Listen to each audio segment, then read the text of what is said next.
You are now tuned in to the Tlktender podcast.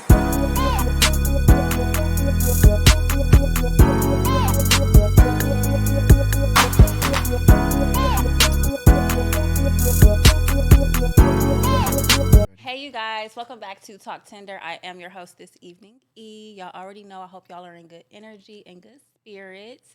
Y'all can follow the podcast on all socials, Instagram and TikTok at Tlktender Podcast. Make sure you subscribe and interact with me on YouTube at Tlktender.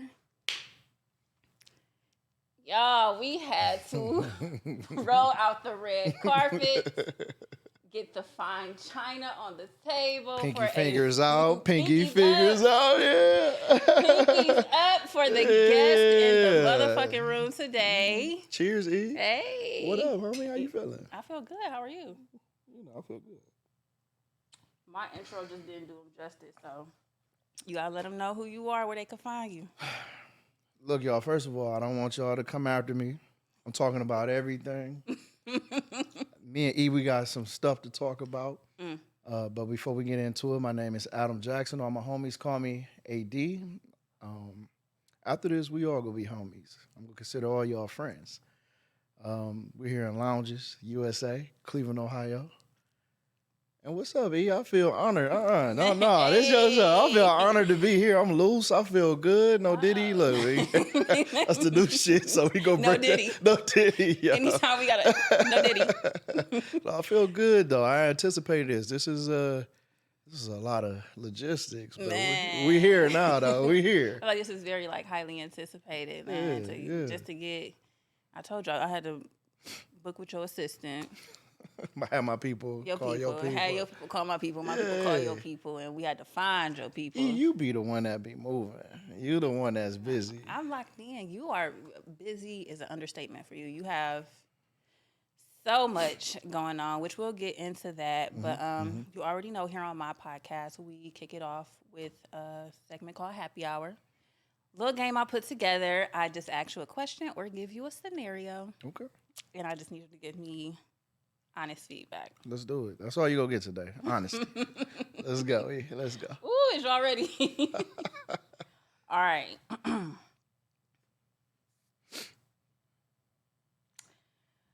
Do you feel like, because first off, let's get on the table. Are you single or dating openly? Hey, ladies.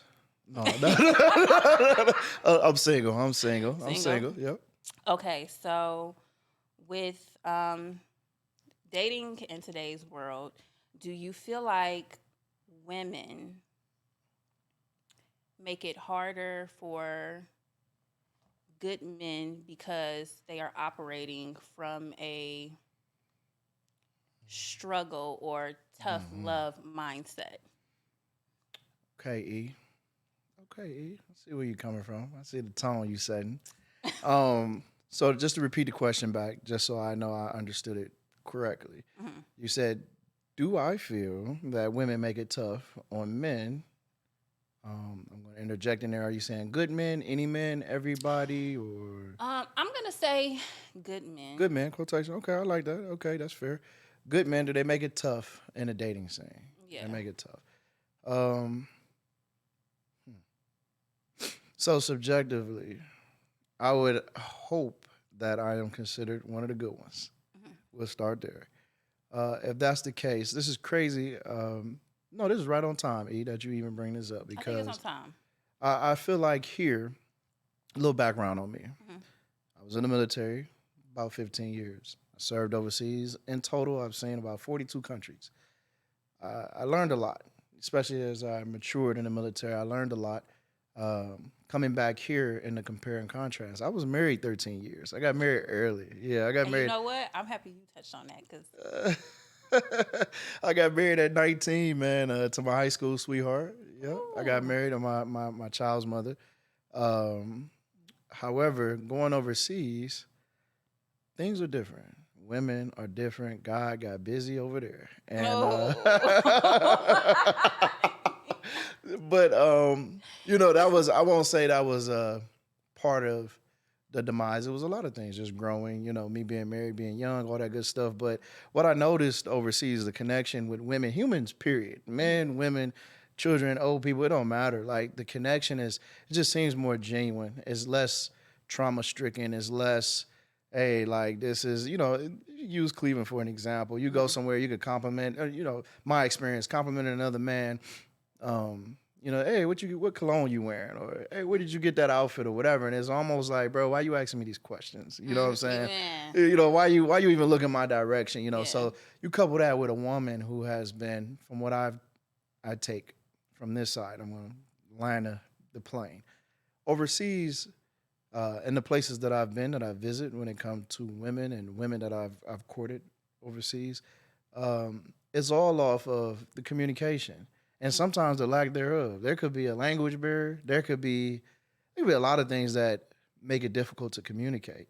But the best thing is your vibe, your energy, the aura that you bring. And sometimes we win. This as a black man, African American, we are now the prize. And being in the military, so we like superheroes over there. So it's just different. Communicating is different, and for a woman, from what I gather overseas, the traumas are different. There are traumas. Every human experiences trauma, and if not directly, is indirectly. What I notice here in the States and just being back home in Cleveland specifically, women do make it hard. I had to say all that to say this. Yeah. We about to get in. Yeah, we about to get into it. Oh Lord. I've been divorced now going on 6 years. I dated. I was in a situation for 3 years. But in that time, I played around. I've added to the trauma, the bullshit, the niggas ain't shit. You know what I'm saying? You could add me to that list, at some point in time. I'm 38 now. I don't think I know I don't operate on that type of time. It would be a tall order for me to have had added to the stress of a woman to now be 38 and expect so much out of a woman, Ooh. But on the flip side, it is a tall order for a woman to have had known what men go through, black men go through, especially men that are in the same proximity as you, and you have these expectations and we don't meet those expectations. You're not moving anywhere far. You're not going anywhere far. We're here in the same melting pot, but you have these grand expectations of me to be and act like something that you're not used to in your environment, So it's been tough for me in particular. I can't speak for all men, but it has been tough for me. I've been doing the work. I've been doing the therapy. I understand who I am. We love to hear that. Yeah, I understand who I am. I understand my faults. I understand why I went wrong. I guess what I'm not understanding, and that might be a little bit of the narcissistic side of me. We all have it. We all have it. But in its expectations, it's usually rooted in expectations. I have a side of me where it's just like, hey, I did the work. What happened to my award? Yep. And I'm in that culture from just being in the military. You do something good, you get that attaboy, that good boy. Hey, you did good. Here's a medal. Here's a ribbon. Oh my goodness, these black women, we are at war. we at war. We at war, but there's so much healing going on in the middle of this battle against the two. And a big thing that you had touched on was like communication.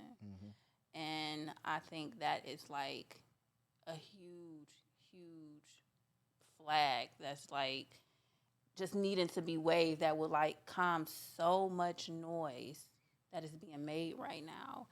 And I was meditating earlier today and I had a lot on my mind, just if we just keeping it surface level on the relationships or personal right now. I was telling myself, sometimes people can only meet you where they've met themselves.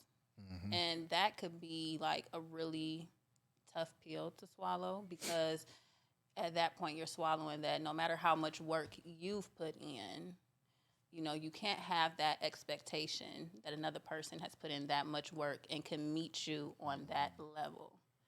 So it goes to the old adage of you can't expect you from others. Ooh, there we go. And that's a tough pill to swallow.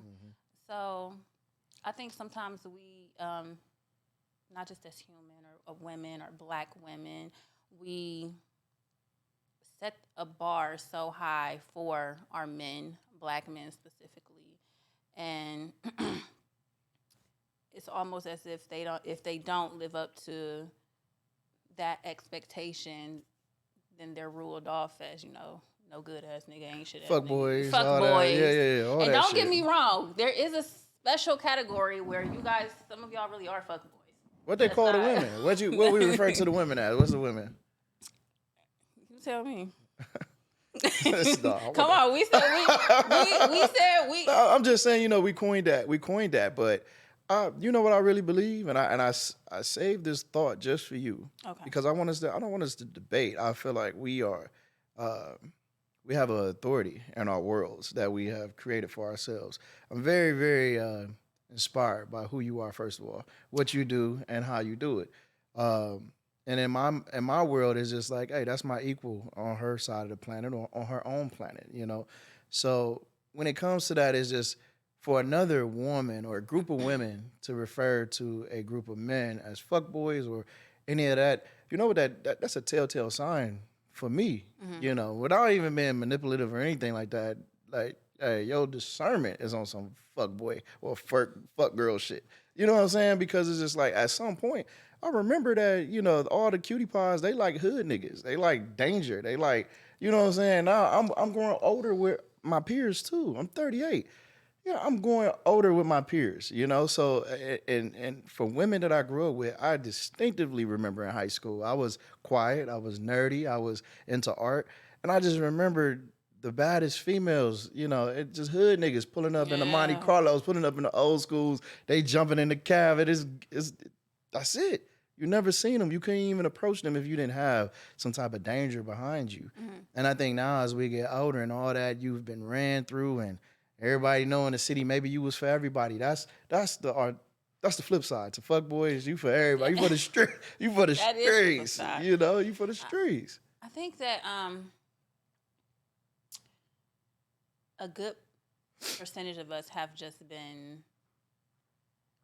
hurt, or I think we've read, a good percentage of us, male and female, have read the situations wrong, because again, it just stems back to communicating, and we're now at a point where it's like we're just operating from a hurt space. Yes. So when you come across those genuine souls and those people who literally don't want anything from you but your time, attention, to be in your space, we're operating from like a broken place, and we're projecting so much. Jaded. The jadedness. Yeah. It's I had to tell you, like, everybody has been hurt. Everybody has been hurt. To fool around and act like you haven't been hurt or your past doesn't shape who you are now. I've been a victim, and I've also been the person that's dealing out the cards too. You know what I'm saying? By no means have I been an angel in my past. I've manipulated women. I've lied. I've cheated. All of that. So again, and to my fault, I will double down on expectations. The part of expectations where I expect, because I've done the work, because I'm putting in the work. Healing is constant. At some point, being adolescent in my healing, I used to think that, I did one therapy session. I'm straight. I'm straight for the next couple months. Or to the next shitty thing happening. Man. And it's like you would never. It's an ongoing thing, because the healing is not about identifying who hurt you and holding other people accountable. It's really, how did you put yourself in that? How did you put yourself there in you that go. position? There you what go. was your role? What was your role amongst all of that hurt? And accountability is tough. Like how you were saying, it's a tough pill to swallow, because sometimes you're not, and you'll put yourself out there in an environment that is not welcoming. You don't know yourself, so you don't know what people you need to be. You know what I'm saying? Evolving and revolving around. So. Oh, I was just talking about. I put my little Sunday note out today, and was kind of touching base on that. Fixing your spiritual posture, and the more that you work on yourself, and you pour into yourself, and God just start changing the whole shape of the fucking room. like, and everybody in it. Like the tables start turning crazy. You know who you're around, your People your fall tribe. off. People fall off. People come come in. in. Yep, Like yep, yep. it's crazy. And just being on the topic, I had wanted to ask you. You know, since you're maturing, how has your mindset when it comes to dating and the conversations or those expectations and what you look for in a woman, how has that changed? So I'm now this is live. This is happening now. You know what I'm saying? As we speak, these changes are being implemented. So knowing that expectations are an issue, the one thing that I've discovered, and I just spoke about this last week. Shout out to Jay Lachelle. We just did this promo about a love letter to Black women. You know, for Women's History Month, and you know what inspires us about Black women, why we love Black women, all that good stuff, right? And then she touched on relationships, like, you know, what would better the Black experience between man and woman, right? So to your question, like, I talked about transparency, like revealing who you are. And if we're going to live in this era where everybody is hurt and healing and living out loud with that, I don't mean to be sounding condescending about that. Like, everybody's hurt and healing, but I think we disguise and we bring out a representative where we healed, and now we're the judge. Women sit up there and they're just like, what have you done for me lately, and what can you do for me? I give you that. Are you that. my next husband? Are you? And it's just like, damn, are we on a, like, am I interviewing for this shit, or are we having a human to human moment where are you going to understand who Adam Deontay Jackson is? And maybe we don't have to go down from age 1 all the way up to 38, but it's just like, as the icebreaker, I could tell you some funny shit about me that would give you some perspective about me later that might have concerned you had you had those expectations of whatever you imagine love is, your next husband is, your boyfriend is. It's like, let me tell you who I am on a human level, not on what your imagination is. Because every woman would fail in my mind if I use my imagination. Shit, I want every woman to look like Angela Bassett with a Beyonce voice. You know what I'm saying? So it's just like, no, that's not, you know, that is not going to happen. Yeah. You know, that's not even a combo that I would see in the future, but my expectations would lead me to self-sabotage. You know, so how has it changed is I've stopped expecting. I'm present. I'm present. I go into the situation open-minded. I'm not thinking about sex. Before it was heavy on the, am I gonna fuck? Like, is this go in a situation like, I know this is not my next wife, so I'm just trying to crack real quick, you know what I'm saying, or whatever. That's real. And that's absolutely real. So it's just like, everybody got somebody that they know they could. No, let me stop. No, but it's just like, you know, that's not a, you know, with people with motion, or if you have a je ne sais quoi about you, or if you are whatever in your own world, everybody has somebody that they can freak on. You know what I'm saying? I don't even think that's an objective in my peer group or my age group. Yeah. But it's just like, I want to know somebody on a human level. I want to know you on a base level, and you know me, and let's see how we move forward. I think that's like, I mean, that's the world right now. The world is so shallow. Very you know, superficial so, on surface. Like you said, we all are in this space of, oh, we healing, or, you know, but we showing up as so healed and Jesus. Shiny objects. it takes a different type of being to show up as themselves. Yeah. You know, I'm not gonna say to show up healed or healing, but to show up as your true, authentic self, because those who are on their journey know it's not a pretty journey. It's tough. You feel naked out there for real. You know, you feel naked. You bear in a lot of shit that you don't even want to deal with by yourself behind closed doors. So when you consciously choose to go out in this world and this is who I am, and it's either you're going to accept it, which everybody's not, and rejection is a whole other thing, because everybody handles it differently. I know with me personally, when it comes to dating or relationships, it was so fucked up because I would like have these expectations, and I mean these expectations were like through the roof, and I would come across men and some women who who had these completely different dating styles than I do, and they'd be like, I go into situations with no expectations. I'm like, how the fuck do you do that? Yeah. How do you do that? Because then me just thinking like, so you just don't care, or you don't care if it work, if it don't work or whatever. But I'm learning that my expectations are also rooted with like my attachment style. And that's rooted with like other like father issues and shit that comes with dating that I thought, oh, that didn't affect me or that doesn't apply to me, when like, no, the older you get, the more those shadows get exposed, and you out there, and before you know it, you bare, and it's like, okay, you a shell of a person at that point. You don't went through. It's a lot of things that are learned, and there's a lot of things that are just in you.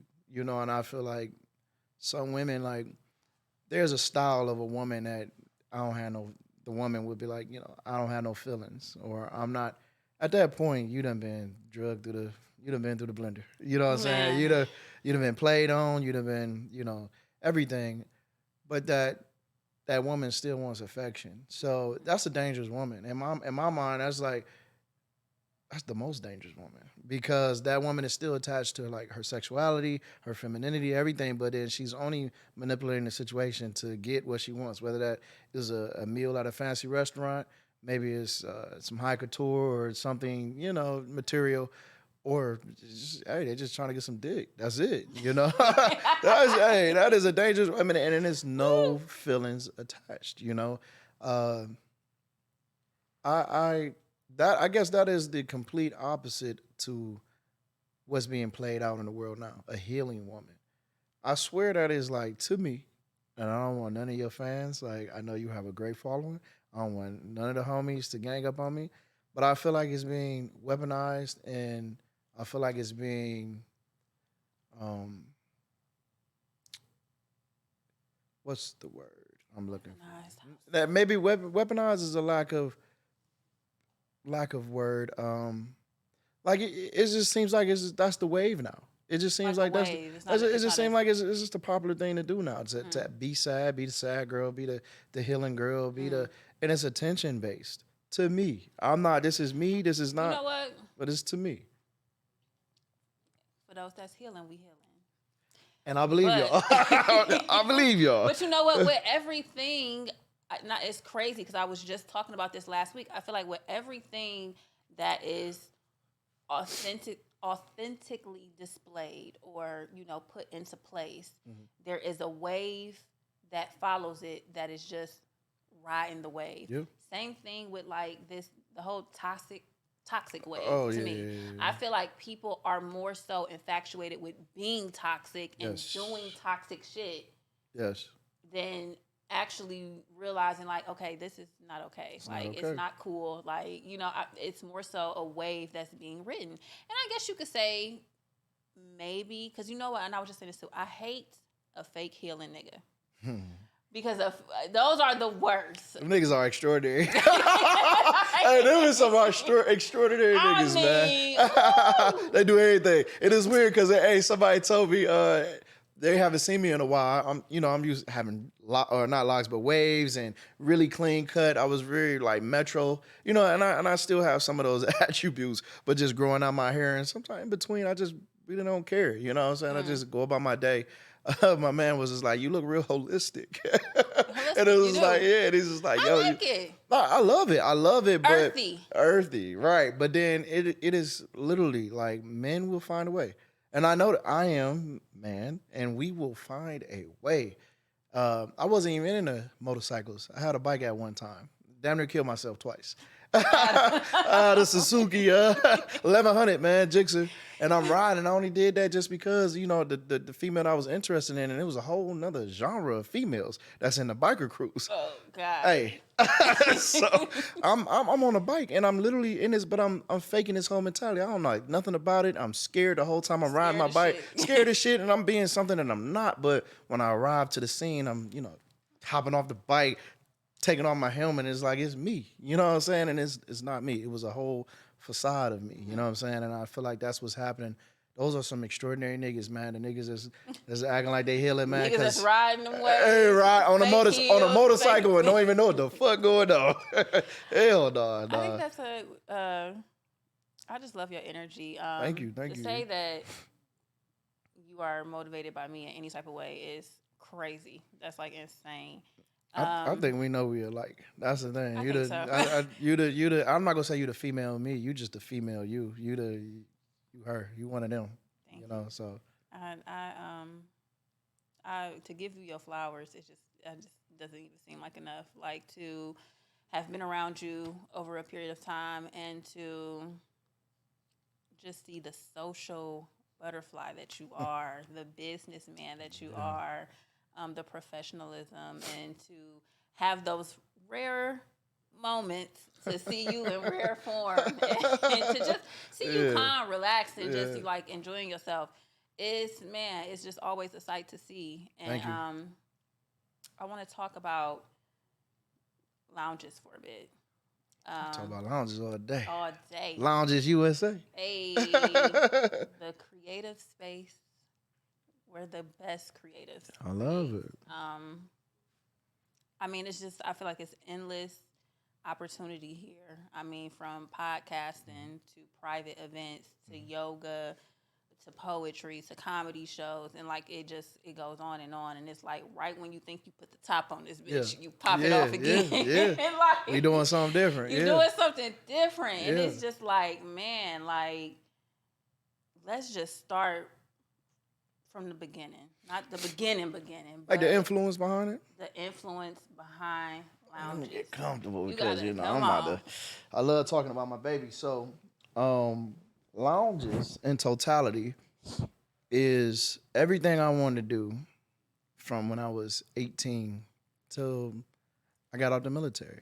I think when you are indoctrinated into something, military, prison, or any system, even college, you're getting indoctrinated into something, a culture, a whole new way of life. Military life for me was different. I got stripped away from that creative being that I was into I was a bosun mate. That was my rate in the military, and then I later went into special forces support and all that good stuff. So, running and gunning, being in the field, all that good stuff. I don't know if that was naturally me, but every human can be taught to do something and then execute. Lounges was literally suppressed energy. It was all that, let me go into physics, it's kinetic energy. It was all that energy stored and just waiting to go somewhere. I literally would just vibrate in one place and just in my mind and have these grand dreams just after serving in the military, being on watch. Anybody that served in the military, anybody that had to watch over something for an amount of time, 12 hours, I would just sit there and daydream.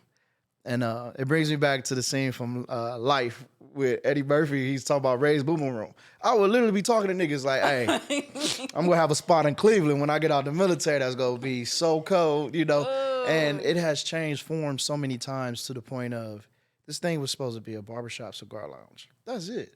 God was just like, nah, bruh. And it literally, oh my goodness, man. Everything from art, like you mentioned, the art gallery, my barbershop, the podcast, all the different exhibitions that we throw. This thing has taken on legs longer than I could imagine. And I am so blessed. Even with the likes of your show being shot here. Like, you know what I'm saying? It is true testament that the best of the best operate out of here. And we're not even, it's not even a peak though. I feel like this ain't even like, we ain't even scratched the surface. No, it is so much more that is in store, and I'm a vessel. I'm moving in righteousness. I feel like, and I came and you just put it out to the world that I own lounges. I actually co-own lounges. I have a partner. He's very silent, Dwight. Ooh. That's my dog, but he's very silent. But I feel like ownership spans across everybody that adds their artistic value in here. So, in a sense, you own a piece of lounges. Come on now, because the way you show up, come on. So, hey, to you, 10%.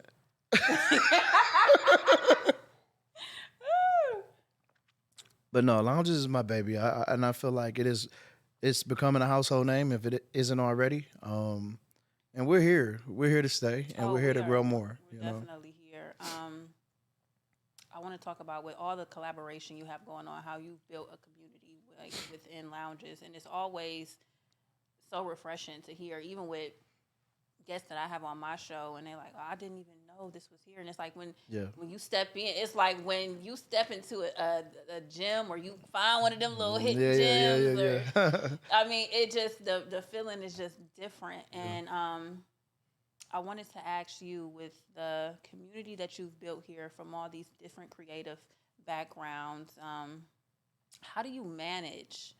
Because it's like you're so laid back, you're so chill, but the networking has got to be out of this world. It is. It is. So whatever cannabis company wants to endorse your boy, please. But I indulge. I love THC, sativa to be exact. I don't medicate with anything else, and it keeps me motivated. It keeps my mind creative. Good people. I used to be trying to vibrate with everybody. And you spoke about like latching on, I believe earlier. That's a thing that was contagious with me from getting out the military.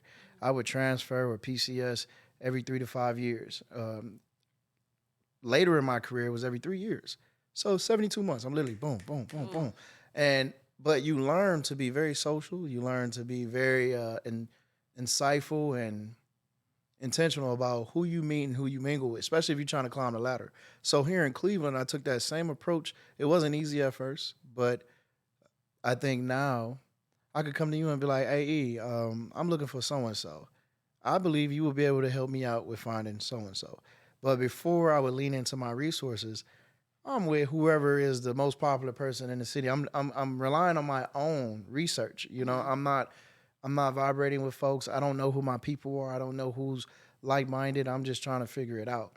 So it was rough. It was rough at first, but now I smoke a good amount of weed. I stay positive. I stay positive and prayed up. I remember what my why is. My motivation is my son. I want him to have a future that was beyond my past, you know, and we're building. I'm different. I'm different from what I was in the past, you know. So I want my son to grow in that type of way. So leaning on all that, it makes it easy. It doesn't feel like work. I'm having fun. I'm having fun. I'm tired, That's beautiful. but I'm having fun though. I'm That's having beautiful. fun. Yeah.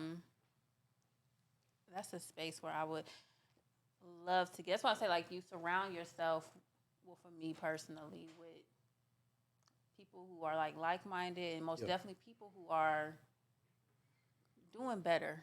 You know, people who can tell you a thing or two on your way up the ladder, if that makes sense. And with your promo for the episode, I love that that is the most flattering. Nobody's done it like that. Nobody. That flattered me, E. Like, I gotta tell you, that flattered me a lot. Like, your content be crazy. Thank you. I told you Thank that you. before. Thank you. That's a whole nother thing itself. But that specifically, it really had just resonated with me and where I was at the time, and still at right now. And I just wanted to ask you specifically,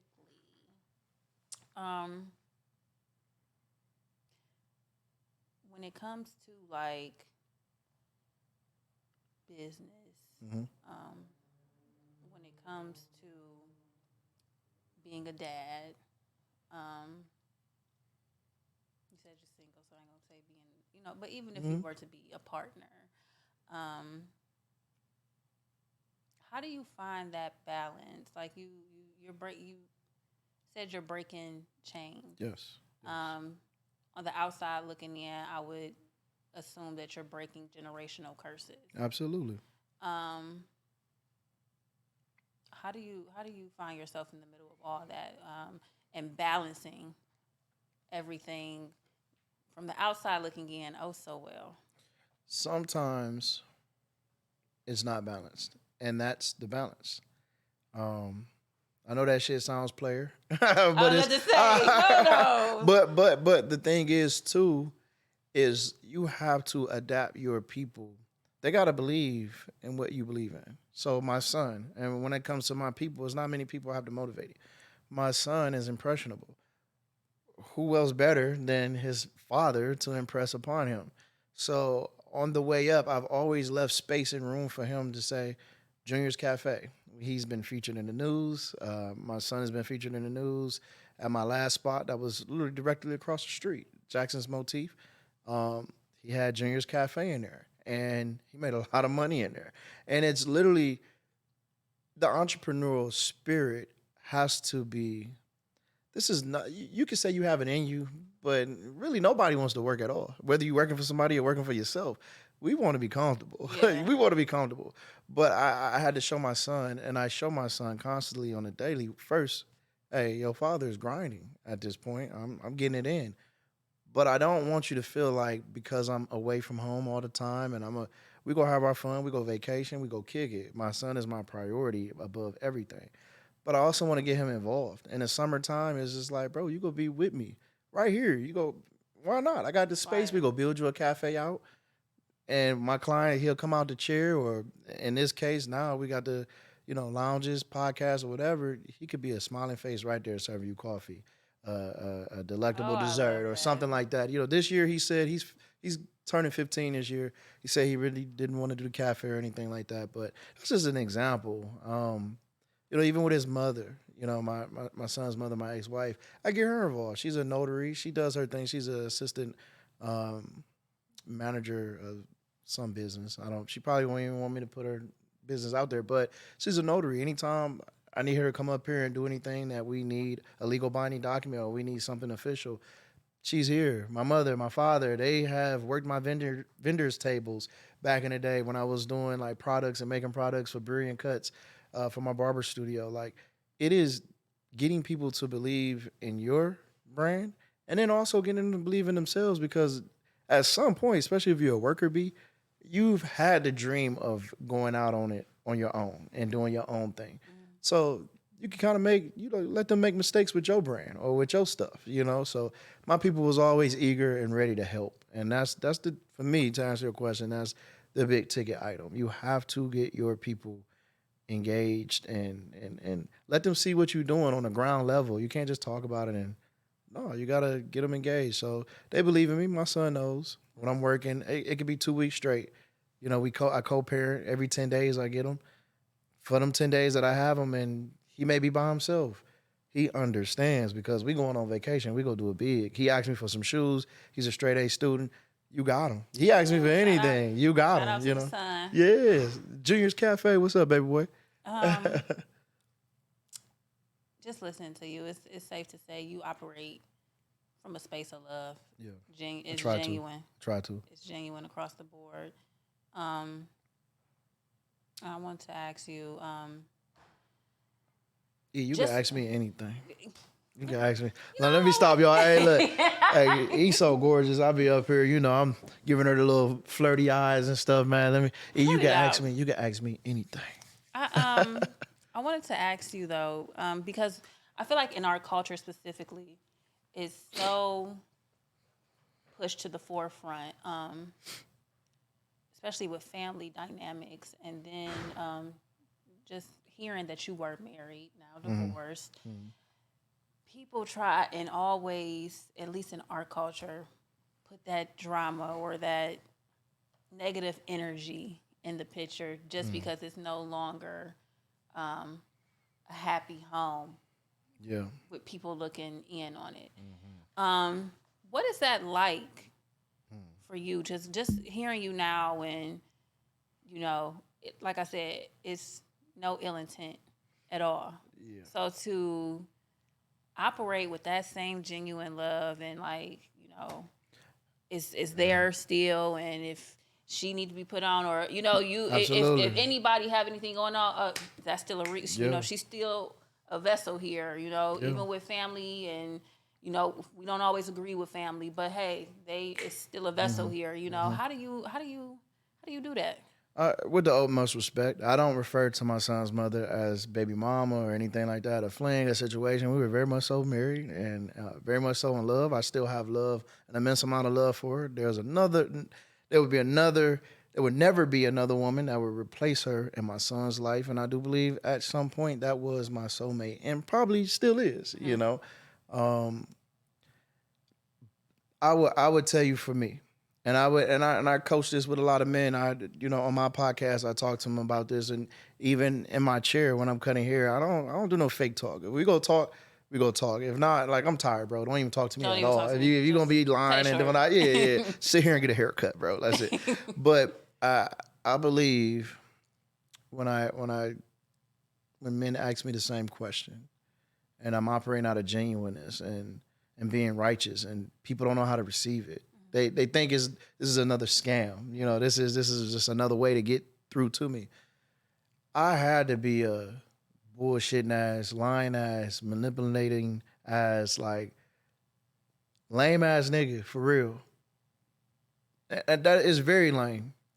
To have a power, whether it be the gift of gab, whether it be whatever, but you have this skill set where you can motivate and manipulate and inspire people, but you do it for evil. That's always been in me. My grandmother has always said, yo, you're special. You're special. You grab me by the cheek and tell me like, yo, you're special. Like you have to understand you're special. And I didn't know if she was telling me that because my parents and their drug addiction, and I'm raising my brother and sister, like I'm the man of the house for real, for real. I'm doing everything. I grew up very, very fast, and I feel like I'm about 80 right now, E. But it's once I broke out of that and I started making my own way, I went to the dark side for real. Like I chose the dark side. I became a sexual deviant for real, and yeah, it felt good. I'm not gonna lie to you. You know, I have along that dark side, I've had the best experiences of my life. It always play out that way. Shit. I've had the best experiences of my life, but I've also been in the most deepest, darkest places of my life. And when you, in retrospect, when you Venn diagram that shit and you put, hey man, when I'm on the dark side and when I'm operating in light, what's the life expectancy? That's one, because motherfuckers gonna want to take your head off. Damn. And then two is just like, man, how good do I feel on a day to day for the whole 24 hours, man? Like, am I getting good sleep? Am I waking up not feeling? You know that feeling. Yeah. I could equate that feeling. If people don't understand that feeling, like that feeling is, if you know you fucked up in school and the teacher, principal, somebody say, I'm gonna call your mother.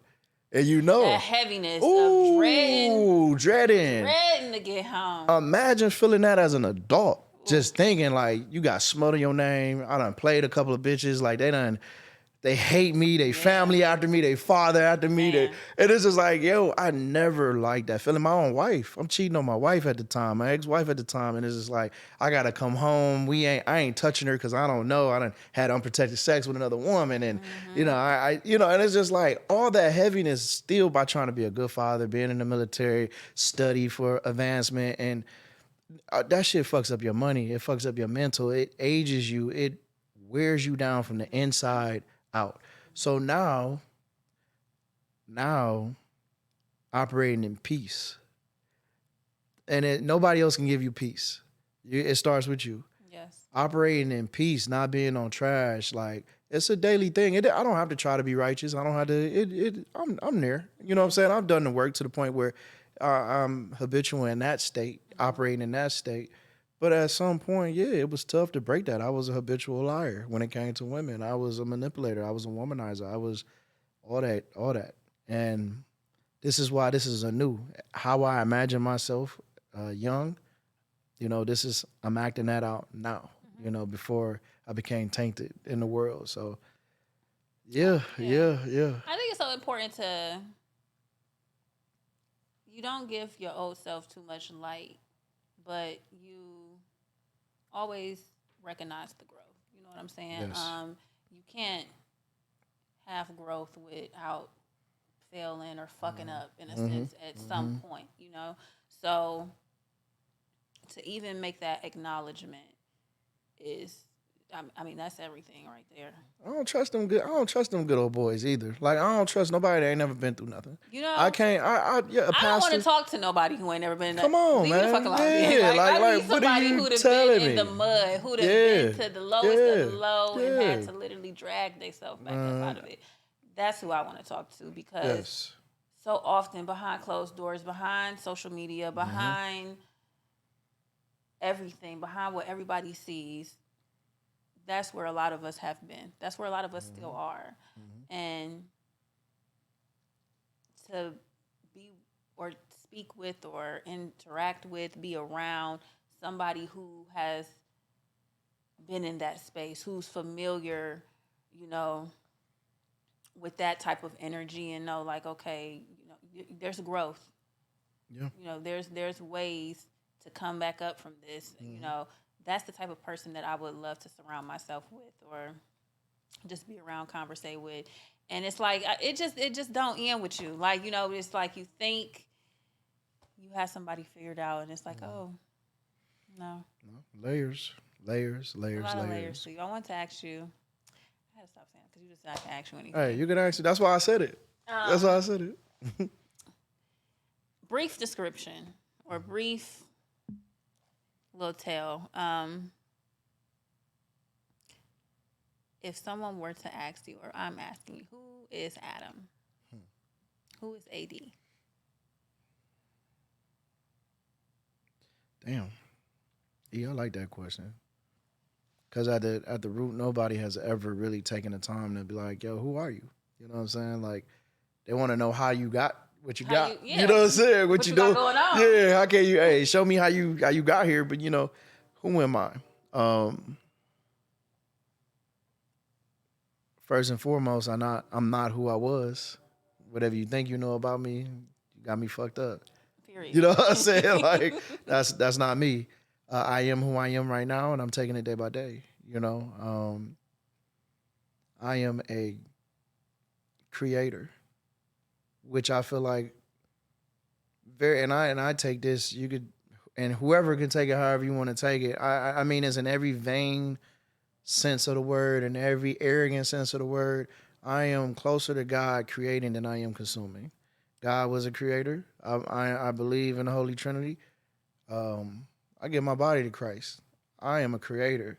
And that's, if I'm in his image or her image, I create. And I create more than I consume. So I'm resting in that. At my very base, if somebody would be like, yo, who is AD? Who is Adam? Depending on how you know me. Oh, that nigga over there, that man over there, that person over there, that's a creator. He's a creative. And I like to be respected as such. Beyond that, I am a father. And in no particular order, I don't know my biological father. So it's very important for me to be a father to my son, no matter what the circumstance is, no matter if I'm rich, poor, in between, no matter what I'm doing, everything is for my son. And it's the reason being is because I lived my life thoroughly. I feel like that was my little slice of heaven for real. Even though I was living in hell, my little slice of heaven was when I was living in full unadulterated sin. It was just like shit. I had a sweet tooth, and I literally I indulged. You know, so I had my slice of the pie. Now is the hard work. Now it's the work, and I'm a father. I'm an amazing father, and I don't need to be validated by anybody. I know. And even though I don't know what the fuck I'm doing, my son is 14 and I've been figuring it out. But I feel like just in my soul, I feel like I'm a great father. I'm a great friend. I'm a great friend. I would tell you, you know what, also what's about me and who I am is what I'm not. So I am not complete yet. I desire to be the quintessential male. Now, folks may ask, well, what the fuck is that? You know? See, I'm like, and I feel like, you know, we get folks that, you think about our leaders, spiritual leaders. You think about our entertainment leaders, you know, the Jay-Z's and the Nipsey Hussles, our martyrs, you know, people that have, you know, Dr. CB, anybody that has been like influential in the past 5 years. I don't know if you'll give him the quintessential stamp, but a well-rounded man. To your question of who am I, to answer that is what I'm not, and I desire to be well-rounded, spiritually, mentally, physically. I want all those attributes to be used to inspire, to motivate. Before you asked me that at 22, I said, yeah, I want all that shit so I can get the most pussy in the world. I want all that shit so I can get the most. But now it's just like, really, it's just like, I want my son when he's struggling with something. I had nobody call. When I'm in those dark moments, I had nobody to call. I want my son to be able to hit me up. And then also be like, I remember it was kids I grew up around, they were so infatuated with their father. They'd be like, yo, you should ask my dad about this. Or my dad said, blah, blah, blah, blah, blah. And I was the authority. I want my son to be able to, not only I inspire him and he leans on me for knowledge and wisdom, but he brings his tribe. You know what I'm saying? And he's like, hey, this is what my dad is talking about. And this is what he told me. And they're so inspired by him. They trust me and everybody else around me too, you know? And the last part, man, I'm a contributor to everyone's dreams because so often we can listen well. And I hear you, but it's just like, no, really, what's your dream? And even if you don't dream this for yourself, we talked a couple weeks ago and I was like, I had a premonition about it and I see you doing this. You know what I'm saying? And we go execute on that. Which took me back because I didn't even think that. We doing that, E. So, we doing that, E. And that's, I'm a dreamer myself, but I'm an executor, you know? So I want people to live out their dreams because I know what it is to sacrifice your dream. I know what it is to rest in the state of, shit, I got to work for somebody else. I got to punch the clock for somebody else, you know? So I'm a contributor to dreams. I will help you with your dreams, you know? So that's it, you know? That's me. There we go. I was so excited to just sit down and kick shit with you. Yeah. And we still got to do brunch. We got to. You've been ducking and dodging me. I've been locked in. I know. You in the gym. You getting it. I see you. I've been locked in. Not you told me I'm only working. I be working. No, I'm already knowing. It's like always just a breath of fresh air to be around you, to have even 5 minutes of conversation with you. It's just always refreshing. It's always. Thank you. You flatter me, E. You flatter me, E. Thank you. I appreciate you. I appreciate you too. Genuinely. What else do I want? I've been trying to stay out the notes. Come on. Hey, y'all. So I told her this is the season finale. If she don't make this the season finale, this is the the closing. If this is all the shows, this is the bar. You know, we set the bar up here. You know, so all the shows. You had actually mentioned Joe's show, so you got to definitely. I ain't want to interrupt your train of thought. No, you definitely got to shout out your show. So I do a podcast called Beyond the Cut Podcast, shot right here, Lounges, Cleveland, and this is a show where I highlight my most extraordinary clientele. All my clientele are extraordinary. So yeah, I got seasons on seasons on seasons. I'm about 15 episodes deep right now. I have published one, but I'm such a, oh my goodness, perfectionist that, you know, we still working out the kinks, all that good stuff, but it's on the way. I think for business, for personal, for anything in between, you're going to want to watch this show. I'm here to motivate. I ain't talking about what everybody else talking about. This ain't no nigga shit. We ain't bashing females. We ain't in here having locker room talk. We ain't talking sports. We talking about business, financial growth. And then again, that pursuit of becoming the quintessential male. So, Beyond the Cut Podcast. Beyond the Cut, y'all. Yeah. Tune in. Steering back to everything that you were saying, revolving around just being that influence for your son or that vessel for him. I wanted to ask you, what between the two, titles and bonds, what do you feel holds the most weight, and what's the greater investment, if that makes sense? What holds the most weight? I don't desire to be like, I'm your father. Like, I'm your father. We call each other bro. Like, for real. Yeah, like, because listen, I ain't having no more kids. You want no more? No, ma'am. No, ma'am. I don't. I am to that other question too. Who is? Hey, I'm selfish as fuck, but I deserve to be selfish. I mean, I done raised my, for a portion of my life, I raised my brother and sister. I raised my goddamn self. You know what I'm saying? Yeah. And then now I'm raising a kid. It is an extraordinary duty. So at times it is arduous duty, but I make it so. We call each other bro. I want him comfortable with me. There are still barriers. There are situations where he's more comfortable with his mother. That used to get me a little perturbed, but I understand that it's a system. As long as he's talking to somebody in a family dynamic, Yeah. I believe in the bond to be greater than the title. He respects me. He knows when if my voice, my octave go up, it's yes, dad. But beyond that though, it's like, bro, did you clean your room, bro? Did you feed the dog, bro? Okay, you walk the dog. Stuff like that. And then if I annoy him or we're going back, he's like, bro, it's really amazing. But I take that as endearment. As him referring to me as his bro because. Yeah, we ain't having no more. You won't have an actual brother or a sister. Not in my life. So I don't have kids, and I don't see it in the foreseeable future. you want to go through life without any little ones, no namesakes. I'm not judging. I'm just asking. At this point, being present, I would say I would be okay if it didn't happen. I respect that, and I love I love him to death. God knows my heart, and if he hears this, he will know. But I think life would have been quite different if I didn't have a son. Yeah, every parent, every person I know who has kids says the same thing. Yep.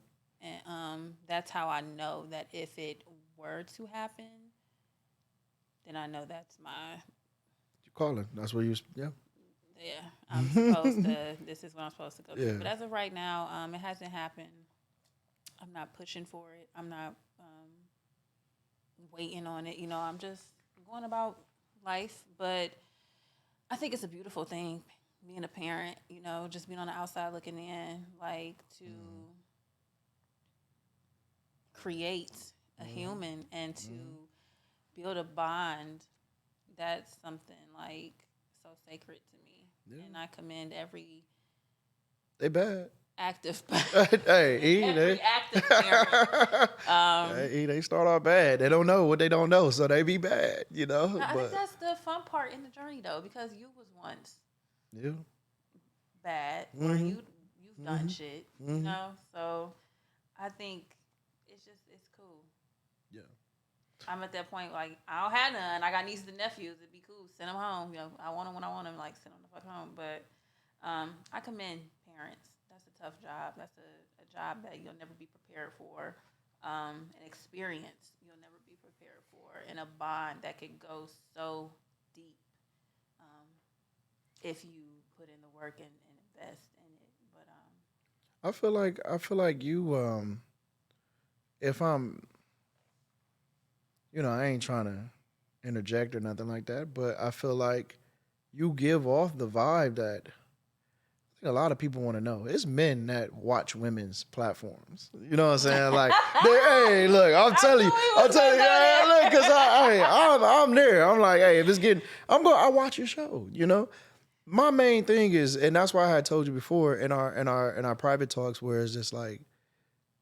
I wanted to save this question too. Oh, because I had something I wanted to ask you. So. All right. So I want to know, E. I know, because look, I'm not coming with a crazy question, but I just feel like for the men that snoop on your page, and even women that feel inspired by what you do, as a moderator, as a host, as a pure woman, where your man at, E? Ooh. Like, hey, because you can carry a conversation with a man, but. Where your man at? Let me. Yeah, I got you on your own show. Damn. Full blown. Woo. Where is my man? God, where is he? I am, to clear the air, I am single. Okay. I am in a space right now where Man, I'm just loving on me. It's good. I'm loving the space that I'm in. I'm loving what I'm doing or what I'm doing and trying to do. I was in a space before. Like I had an ex, of course, a relationship on and off 4 years, and it just exposed a lot, not only in the situation itself, but me as a woman. And if I'm being brutally honest with myself, how I wasn't that much in my womanhood, if I had to be honest. And I just been taking some time. I've on a celibacy journey. And congratulations. Man. I hear that. Look, I was gonna say, let her breeze past let that. me let her breeze past that. But congratulations. It's tough. Yeah. It's tough, but man, Ooh, like I'm about to chime in on that, but go ahead. Go ahead. It's fucking tough. Yeah. But this past year itself and going into 2024, it's just been eye-opening in so many different areas of my life, and just pinning me as a woman. I've completely been stripped of everything that I thought I was, you know, and I've had to face a lot of shadows. I've been putting in a lot of work to be this masterpiece sitting here today. Come on now. Yeah, come on. God is good. God is good. You know, I gotta feel I it love a little it. bit. I love it. You did the work. You should be proud of it. Yeah, I'm proud of it. Like where I'm at right now, my mindset when it comes to myself, what I have going on, my spirituality, my relationship with God, the relationship I have with myself is it's up there. Yeah. So my viewpoint with men and surrounding men and knowing that there's men out here who have gone through this exact same. I think that's what it was that God sent me down last year. Like, you going through this, you getting through it. When it comes to that personal life, it's men out here who go through the same shit. It's men out here who's fail hard and building themselves up too. So that's what I'm trying to attract. You know, I'm taking my time. Yeah. I've been in that space. I've never been big on, if we just keeping it personal, I've never been big on casual sex. And I think that's what's kept me nailed to my journey, my celibacy journey specifically. Because, I mean, going deeper into my spiritual journey and knowing that everything is energy and, you know, everything is an exchange of energy. And, woo! So look. It's a lot. It go deep. So look. On that same, because I love intentional conversation, and I'm going to go back to what we talked about earlier. You talked about, like, the fake healing niggas, right? And I always, because I like to question things. I like to question because I'm always like, why, right? I love that God gave you the insight to humble you enough to understand that, hey, this is going on both sides of the aisle.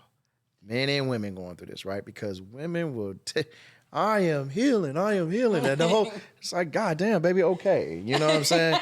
But it's also, if I'm speaking, like, for real, like, you healing from a nigga from around the corner. I'm not talking about you in specific. I'm just saying, like, what's the normal, you are healing from somebody in close proximity.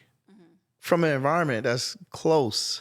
You are not healing from fucking the millionaire in Australia that broke your heart. You know what I'm saying? You healing from a nigga from Harvard, Kinsman area. You know what I'm saying? Who went to Kent. You know what I'm saying? You know what I'm saying? Like, and I'm not hating on those environments from Harvard. It's probably some good niggas from Harvard or Kinsman, or they went anywhere in Kent. But it's just like, bro, like Cleveland is one of the smallest metropolitan areas in the world, like in the country, and you healing from that. So it's just like, imagine, like, I mean, the bush woman in Africa, where they literally like mutilate their genitals and rape and pillage the country, and you know what? They can still be married off and birth children and have love and love a man. You know what I'm saying? And build in the way they build in there. I've always said, for me, and I'm not gonna get all over the place. I was just waiting for the segue. I was waiting for the segue. Two things. This is what I don't understand. When somebody asks me, what are you looking for? What are you looking for in a woman? I would immediately say someone like yourself, E. I would immediately say that someone that understands that, hey, I've been hurt. I have a scab. Look, this is the scab. This is when I fell off my bike. This is my scab. But that doesn't mean I'm not riding bikes no more. That doesn't mean I'm just like, yo, I don't never want to see a bike. If I see a bike, I'll scream. Like, it's not that. It's just like I'm gonna ride my bike more careful next time. Right. I've learned how to, and then now I'm up to. I got different bikes now. You know what I'm saying? Right, I'm all different. So it's just like for me, we talked about me overseas. Like the thing that I'm most fascinated about is that on a human level, we all go through life. Life is struggle. It is.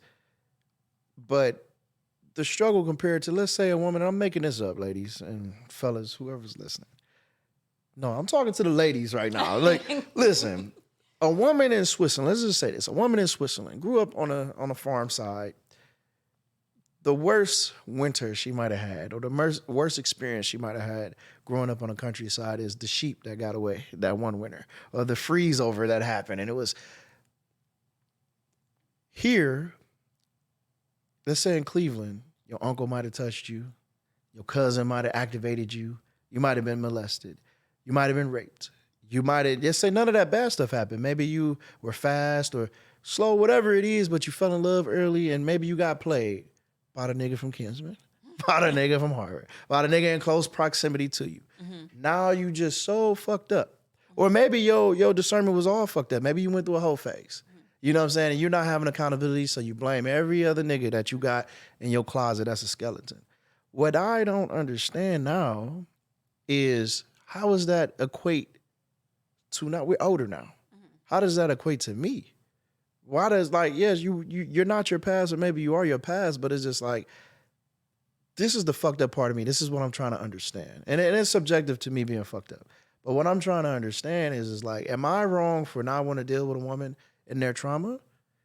Or am I correct in, hey, I want a new car, 0 miles. But I done crashed the car, E. Hey, y'all talking metaphors, so hopefully y'all keeping up. But it's just like, I done crashed the car, I done abused the car, and I fuck up the rentals too. You know? But it's just like, when it comes to my car, I want a brand new car, 0 miles. Is that wrong? Am I wrong for that? I'm going to say this. I'm going to say this. Nobody is wrong for not wanting to subject themselves to another person's traumas, healing, because putting yourself in that energy, you're subjecting yourself to that specifically, you have to realize that you are also subjecting yourself to the baggage, the trauma the karma that comes with it. You know, that shit doesn't just skip over you. No, you attach whatever comes with a person, and you consciously make that decision to attach onto that person and, you know, I'm going to be here with you through this. That's exactly what you're going to be doing. You know, that shit now attaches onto you. So nobody's ever, you know, wrong for, you know, hey, that's not what I want to be a part of. No, you're not wrong for that. I think in those situations, we see who and what is genuinely for us. You said we see. So just like if I approach you and I say, I done seen this. I see you'll be a great fit for this. If I could have that same premonition, why wouldn't I, if I'm dating you or dating anybody else, I'm not gonna make it personal, but if I say, hey man, like I see your personality type, you fresh in your hurt. But for some reason, you out here playing around. You out here wading in the pool. I'm swimming laps. I'm an Olympic swimmer. You know, again, with the metaphors, but it's like, you got to understand me. I'm trying to put it down in bite-sized pieces. Why you out here? Why you even in the pool? Why did you even come here? But if you here, and I'm telling you, like, well, I've seen this before. I'm a man. I've seen this before. I've preyed on healing women, vulnerable women. But this is the era of my life where I'm just like, yo, I know I'm good for you. Or I'll remove myself and I'll be like, I'm not good for you. And I'm either good for you to the point where let's just be friends, or I'm good for you where even if it's going to segues into the whole sex thing, right? it could just be, yo, I just want to experience you for real. And maybe that's what you need. Like, you locked up, maybe you just need to get fucked for real. You know what I'm saying? I'm sorry, like, and I know that sounds crazy, but it's just like, maybe you just need to get fucked. I don't know. And if I'm not but for me, I'm not so, there's a lot of oxymorons with me, and there's a lot of contradictions with me. But they're not the bad ones. They're just I don't have a battle between flesh and religion, and I'm gonna have to deal with my maker how I deal with my maker. I don't believe in soul ties. I don't believe in none of that. Really? No, I don't. Oh my God. I do believe in soulmates. I do believe in soulmates, and I do believe you can fall in love more than once. I do believe there's billions of us in this thing. You can have multiple soulmates. Come on. But when it comes to, like, that's just like, if that's the case. Oh, I hope you ain't going where I think you're going. I hope you ain't going where I don't know. Going. But if that's the case for a woman, because y'all receive, but for all of us, our temple, I'm not, look, I just got done having eating French toast, some bacon. Yo, that breakfast was good. That brunch was good. I'm not so anal about what I put into my body. I don't overindulge.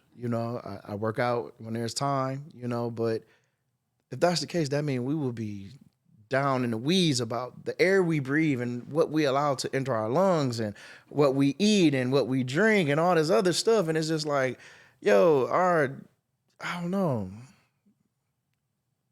dick, pussy, an ass, a mouth, ears, all that. Like, it's just an organ on your body. It's something that, it's just not that deep to me, for real. It's not.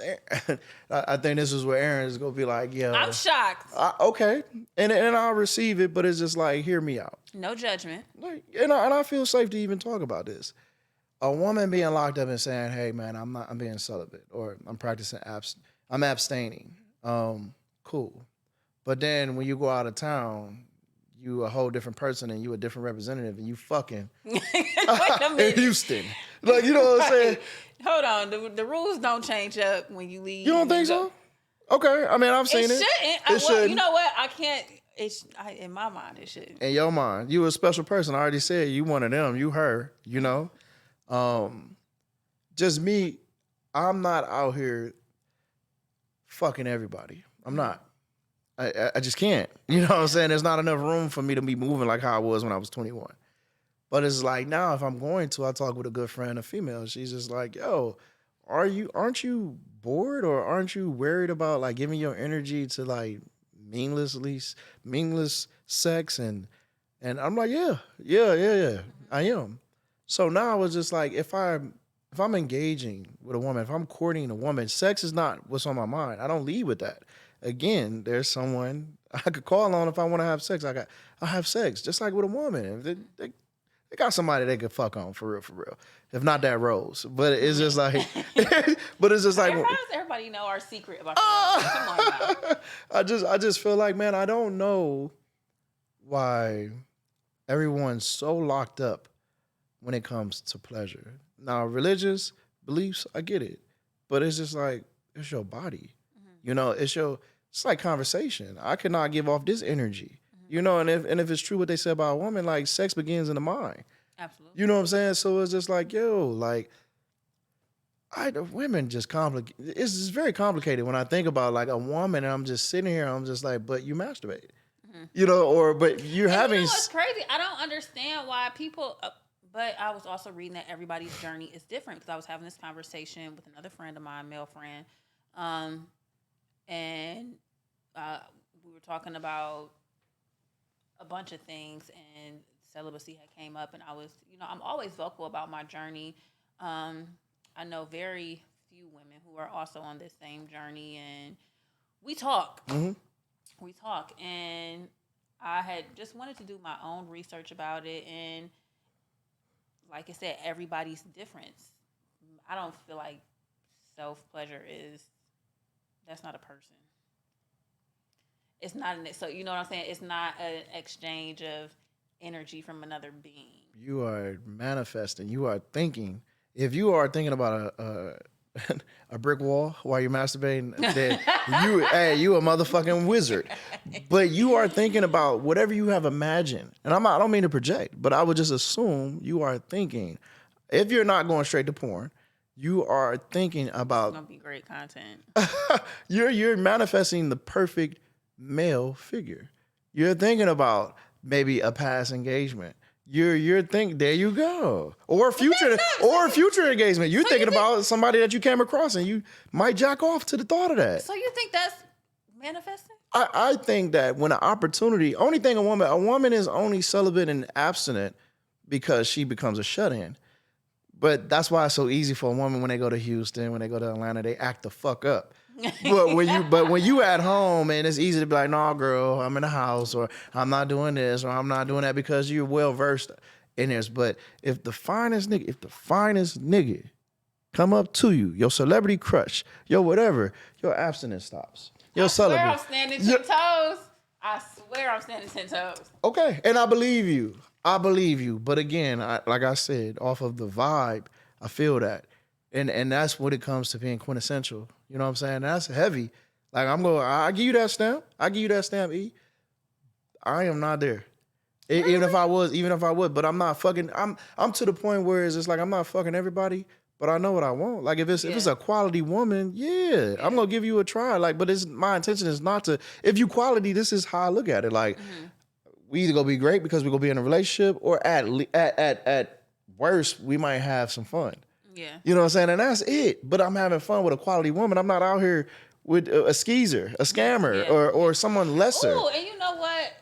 Oh my God. Okay, when you saying it like that, there's so many men that I know on a platonic level who are in that space that you are in, and because they don't know how to communicate that with women, they go out here and they have that mindset, but they have not communicated this to women. So now they get in that space where, okay, it won't work like this, but it's worked where we could have some fun. But all the while, for whatever reason, who knows why it didn't work like this for him, but women, I'll flip it over to women's perspective. Women naturally emotionally lock in with sex. Oh, you're my husband, my man. My man. You're my husband. You know? So, You're my husband. at that point, that energy has been exchanged. Yeah. My man. Yeah. But all the while, it's like, oh, we just had fun. Fun. That barrier of communication has been lost.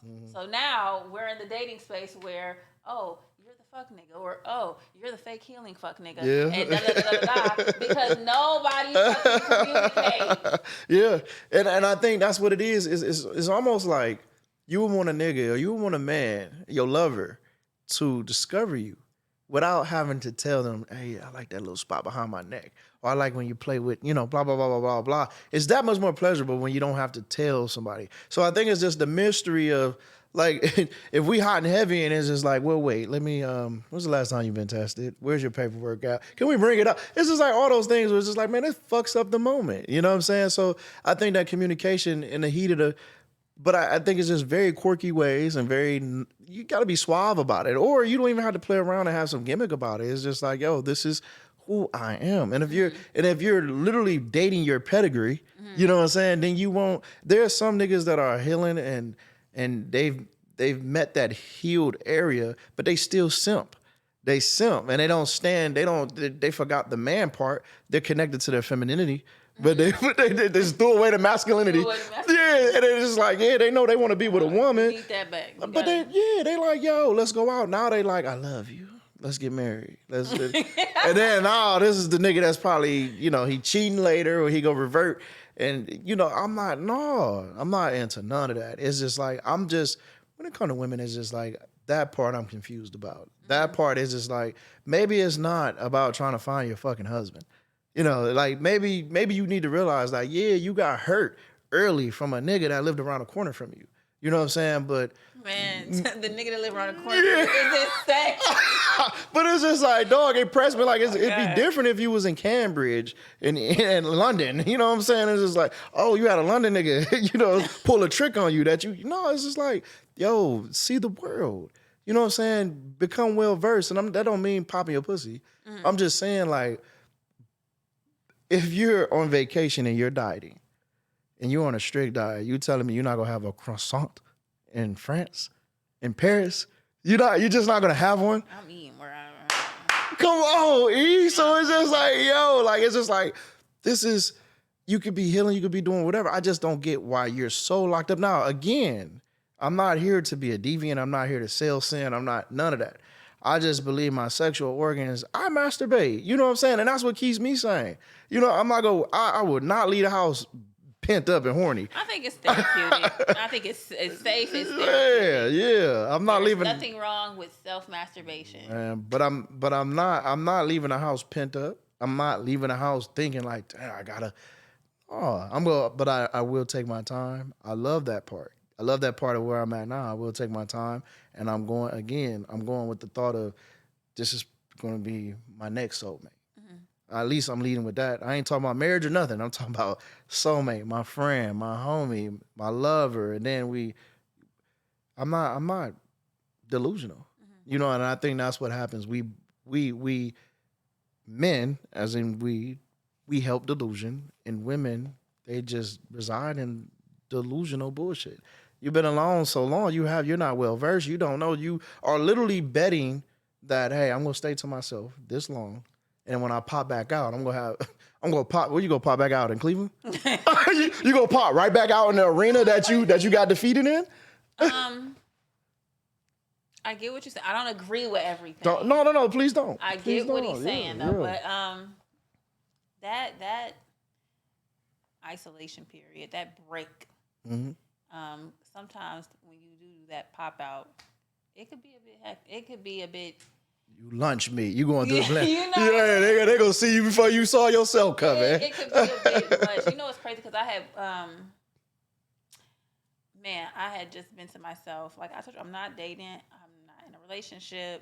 I just been in my box for real, and I have a friend whose dating style is a lot different than mine. I actually really like it though.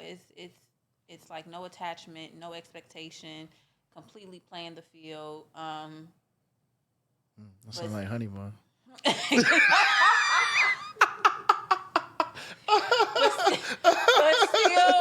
but you know, it's like she has a good balance of her masculine and feminine energy, I feel. Tell me more. And, me, I just always leaned into my feminine energy. You know what I'm saying? And yeah, it shows. Men have a very complex way of dating, I feel. We do. And it seems like it's a double standard when it comes to women. Yeah.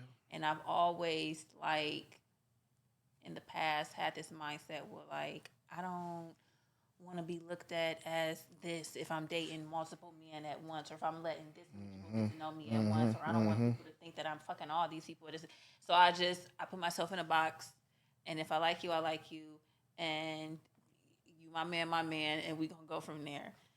And that's a terrible fucking Y'all got dealt a bad hand.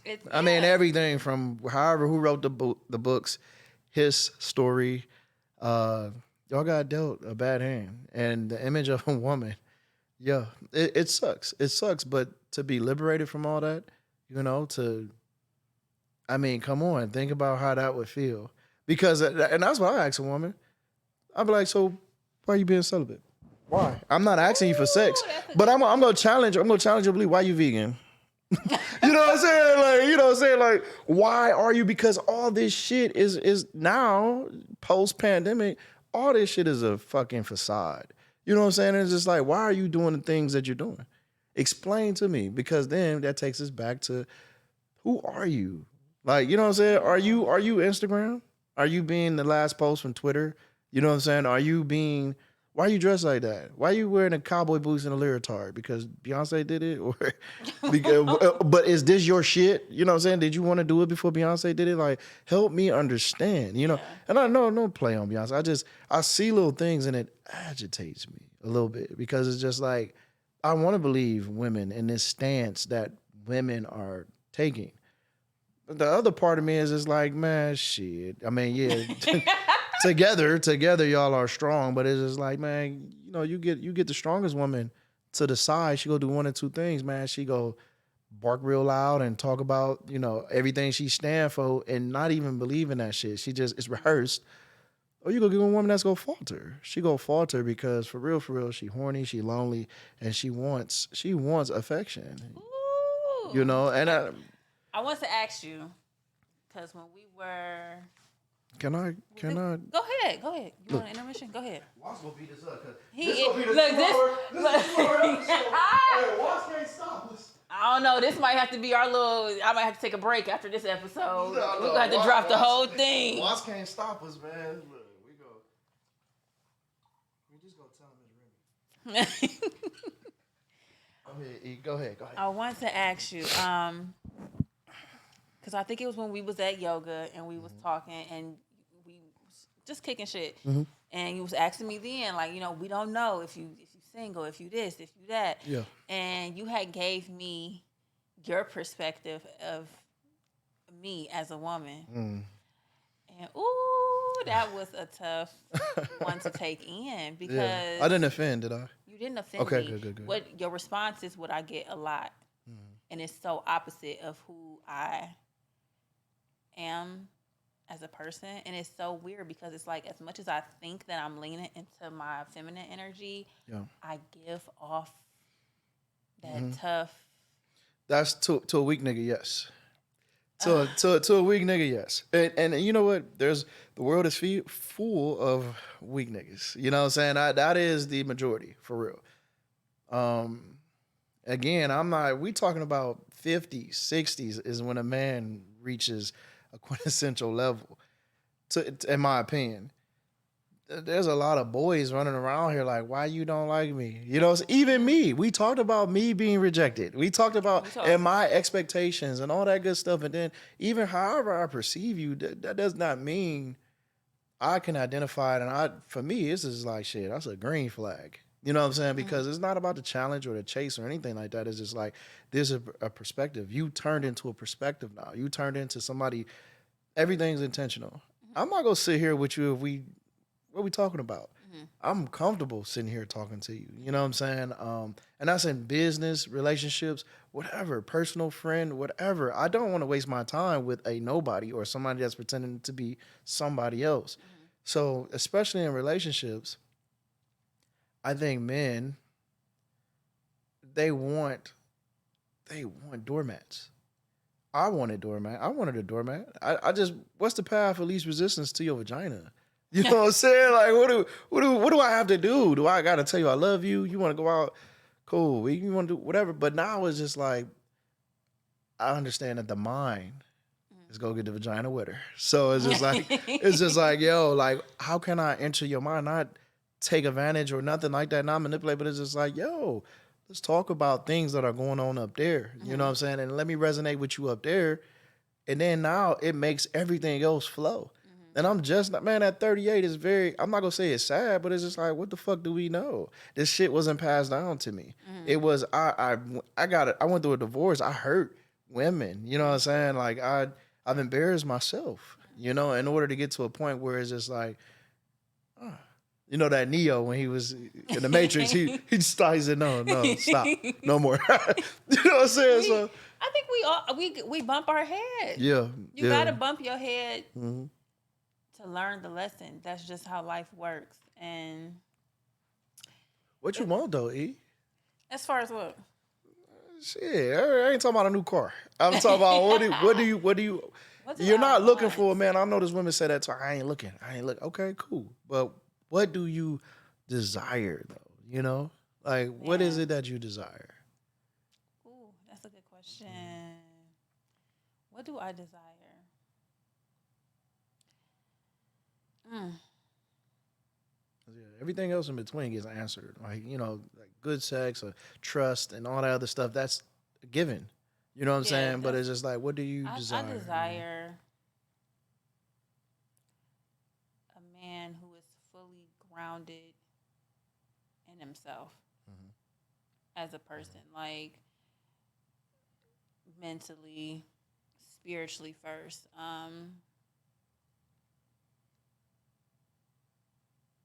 I desire someone who is accepting of all parts of me. And that is me present, what I've been through, and me bumping my head in the future for the things that I can't tell you I'm bumping my head because of this. You know what I'm saying? Things I don't know yet. So I think that's what I desire. And it's so crazy because that question kind of came up in a conversation I've had before. And it was like, I don't know. Because I'm just so far in a space of just desiring myself and loving on me and where I'm at right now. But present day, because like you said, it gets like, don't get me wrong, like, and I think this is where people have that perception of me where it's like, you don't need a nigga, or you just tough, or do you like no, like I'm very much. That's a manipulative nigga. That's some shit I would say when I'm trying to break a woman down. You Especially a woman that I like, you know what I'm saying? But if she coming on, I'm like, what do you need a nigga? Like, you act like you don't need a nigga. Yeah, like, man, when I tell you, I get that, and it's crazy. It's like, I'm in a space where I'm just so delicate, and I'm so careful with myself, and I desire a person who is that cautious with me, who handles me with that much care as well. Like, that's what I desire. Like, I'm very much feminine. I very much know that no matter how hard I may come off, and this shit is just natural. Like, I've been through shit. I done been through life. Like, and I don't look at that or, right, I'm probably not talking in my mic and shit. I got you. Professional. Yeah, I got you. But I don't wear that as a badge of honor, or like I don't need nobody, fuck niggas, or this, that. Like, no, like, I still very much desire a man's energy, a man's presence. I still desire to be taught and led. You know what I'm saying? As much as I know there's 10 times more that I can be taught. You know what I'm saying? So, I don't know. Like, I desire someone who is going to handle me with care.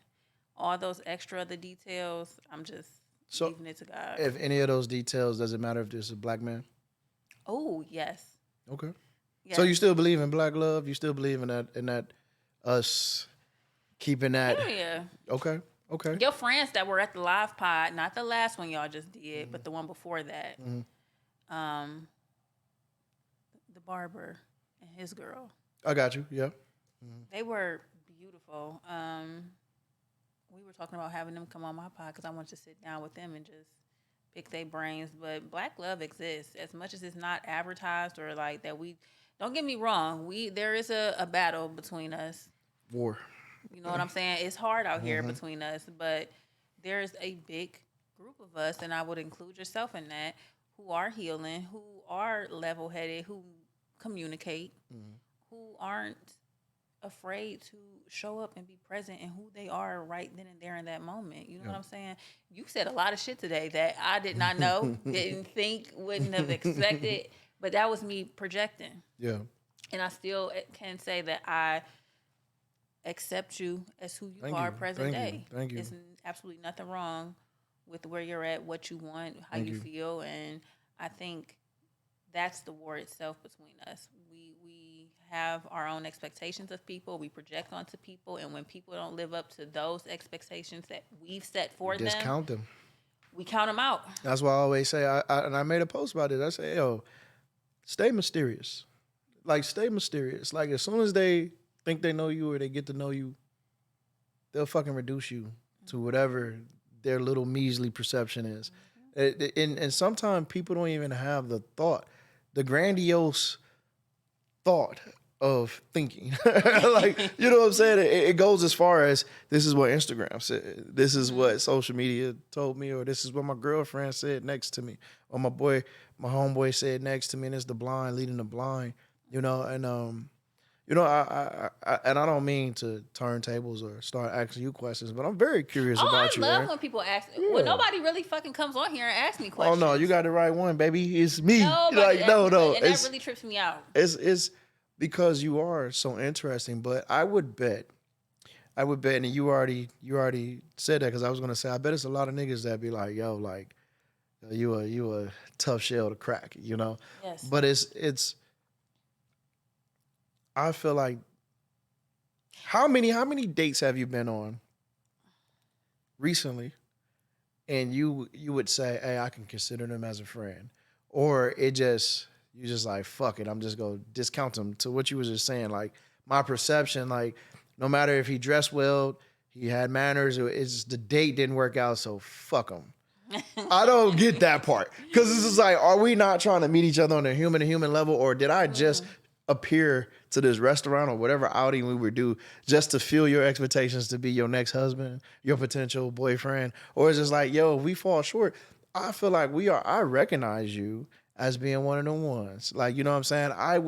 You are what, when we have locker room talk, we always talk about, like, you got to have a female that's around you that's bad, but then I can relate with the niggas, the homies, and you take them. We would go to Houston together and fuck shit up, Aaron. But as platonic friends, though, you know what I'm saying? And it's just like, yo, maybe you could keep me level headed, you know what I'm saying? But I need a homie that would just be like, no, like, you know what I'm saying? Even if we out here having fun, we on the boat, we on the whatever, it's just like, I need a homie to tell me, like, don't bring these bitches on here. Like, they don't even meet your caliber. They not even, you know what I'm saying? We want to have a good time. That female perspective. Come on. So it's just like, yo, I would love to. That's why I'm like so eager to go out to brunch with you and whatever, because it's just like, I can be myself. We go to brunch, we gonna fuck brunch No, up. I already When I tell you I'm know. a I already bruncher, know.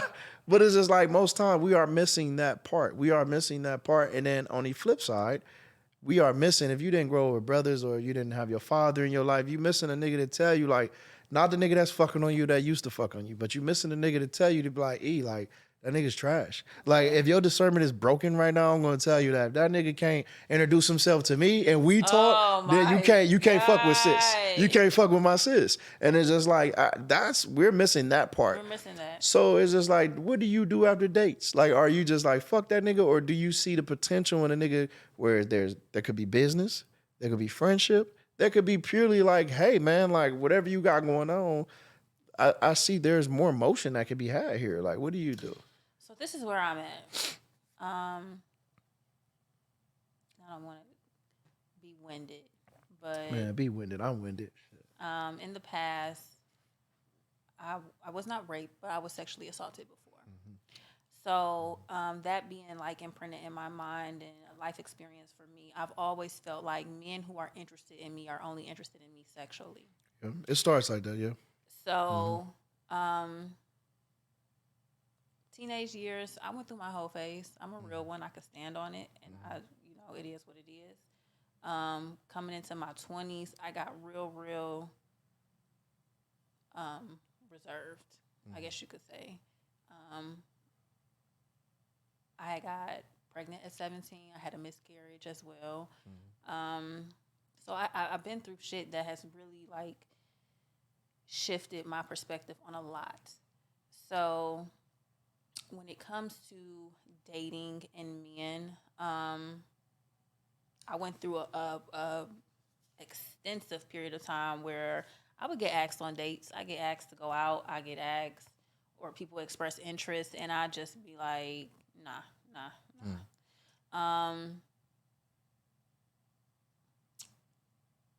And it was just, I just was in a space where I didn't know where I was at, if that makes sense. Like I wasn't even healing and processing the shit that I had been through, because I didn't, nobody, like just tucking that shit in the back of your just mind. tucking it in the back, because I didn't know anybody who was healing. I didn't know anything at that time about generational curses, trauma, and all that shit. Like, that's not something that was passed down to me or spoken about within my family. So I put myself in a box, and when I got back to the point where I was dating, example, my past 4-year relationship or little situationships in between,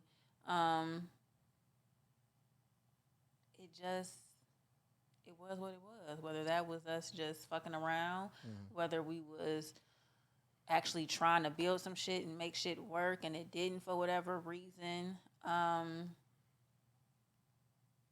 wasn't big on being your friend. It was either you're going to try and love me and make this work because that's what I want, because I need you to prove to me that you're not just in this sexually. Prove to me. And that expectation, that mindset fucked up a lot. Yeah. I'll admit that. Now That's huge of you. That's, that accountability. That's a lot. That's God a lot. damn, that accountability. I don't think I ever said that out loud. Thank you. I E. journal And that that's for yourself. That ain't for me. Yeah. I'm just saying thank you. Woo. Thank you. That's for you. You know what I'm saying? That accountability is huge. That's amazing. Yeah. Yeah. So now I'm at a spot where I recently just went on a date, actually. Okay. It was a good date. It was a good date? It was Okay. a good date. Shout out to the Shout out to him. Ooh, this is a Lord. Yeah. Well, what's his nickname? Y'all be having them little nicknames in y'all phone and shit in the group chat. You know what? Oh no, if I say the nickname, they gonna know who. Okay, never mind. Keep him safe. Keep- Especially if it was a good day. Keep him It safe. was a good date. That's good.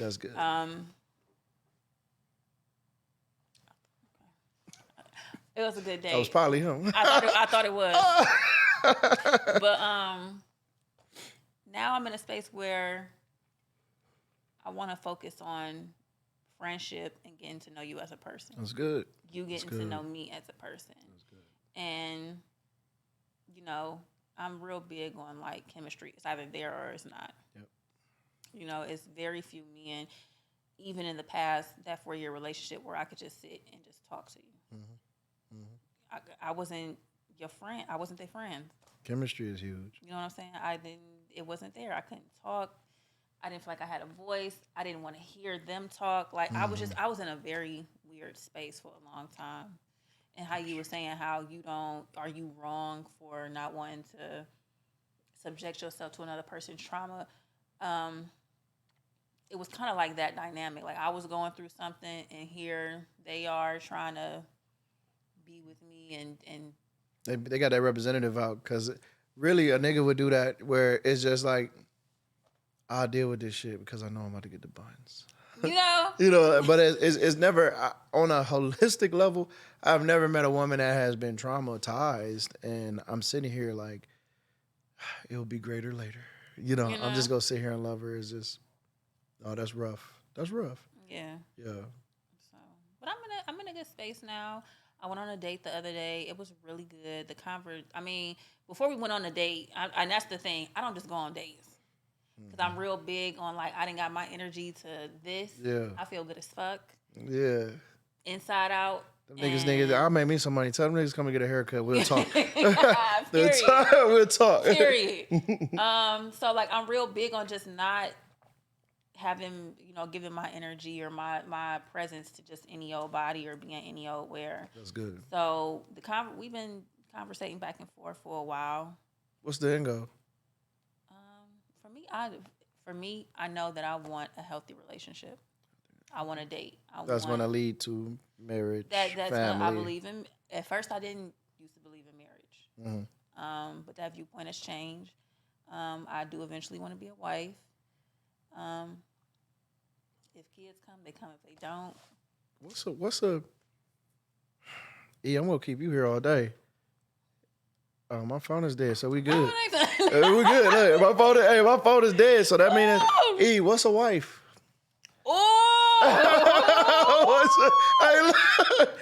Tell me what's a wife. Tell me what's a wife, because I think. Oh, that's him. That's him. He FaceTiming. Oh, shit, pick up. Well, no, don't say no names. Tell him don't say no names. Don't say no names. I just want to hear how you engage. This is gonna be interesting, y'all. This is. Hey. How are you? What you all smiley? Get in the seat, bro. Get in the seat. Oh, you got the dog?